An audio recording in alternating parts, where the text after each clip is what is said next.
كحك العيد الناعم الدايب. هنعمله السنة دي مع بعض زي كل سنة. على طول المقادير مع بعض: كيلو دقيق، عليه معلقة صغيرة بيكنج باودر، معلقة صغيرة ريحة كحك، نص كوباية من السمسم، معلقتين كبار سكر باودر. دي مقادير الكيلو، انا عاملة طبعا اكتر من الكيلو. هنقلبهم كده مع بعض ونروح قادحين السمنه قد ايه عشان يطلع الكحك معاكي مظبوط. كيلو الكحك معليهوش نص كيلو من السمنه، عليه 650 جرام من السمنه عشان يطلع معاكي الكحك مظبوط. هنقدح السمنه قوي زي زمان ما كانوا بيعملوها، يعني احنا عملناه قبل كده على البارد.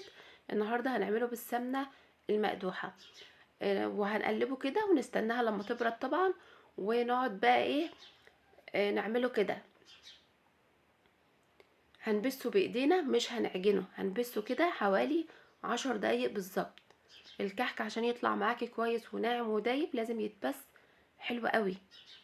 بعد كده هنجيب بقى، هو في الابوار مش بيحطوا على الكحك خميرة، بس احنا بما ان عاملينه على الطريقة القديمة هنمشي زي الكتاب ما قال كده. هنجيب بقى معلقة خميرة فورية صغيرة على كوباية من المية، هننزل على الكحك وهن برضو هنقلبه كده بقى بالراحة. هتلاقيه شرب السوائل كلها، ولو احتاج تاني حطي. انا هنا حاطه كوبايتين عشان انا عامله 2 كيلو من الكحك. وهنقلبهم، وبعد كده هنختبر العجينه لو طريه معانا عشان تتشكل صح. طلعت طريه كده ما بتشققش يبقى احنا كده تمام. لو طلعت بتشقق هنزود سوائل تاني عشان يبقى معانا ايه، الكحكايه مظبوطه كده. خلاص بعد ما اختبرناها وطلعت طريه وحلوه ما بتشققش، هنكورها كده. وكون انا مجهزه الملبن، جبت الملبن كورته بس، وطبعا قعدت اكوره كده بالنشا عشان بيلزق جامد. ورحت جايبه المكسرات بتاعتنا، كل كحكايه كده فيها كوره.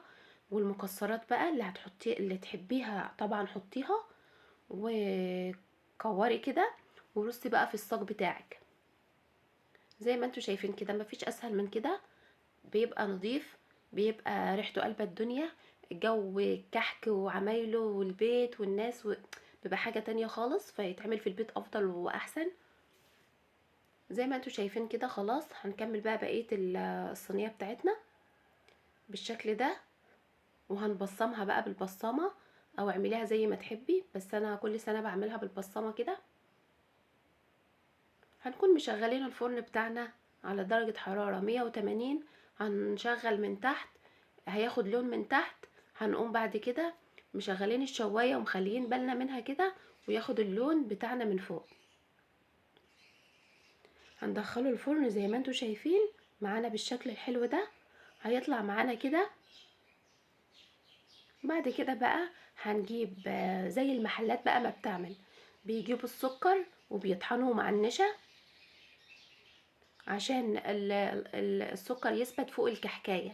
وهنسيب الكحك يبرد، وبعد كده هنرش عليه السكر كده زي ما انتوا شايفين بمصفى كده. كحك تحفة، ريحته خطيرة، فظيع بصراحة. آه، طبعا زي ما قلنا في البيت افضل واحسن. الطريقة لو عجبتكم لايك وشير، واشوفكم دايما بألف خير.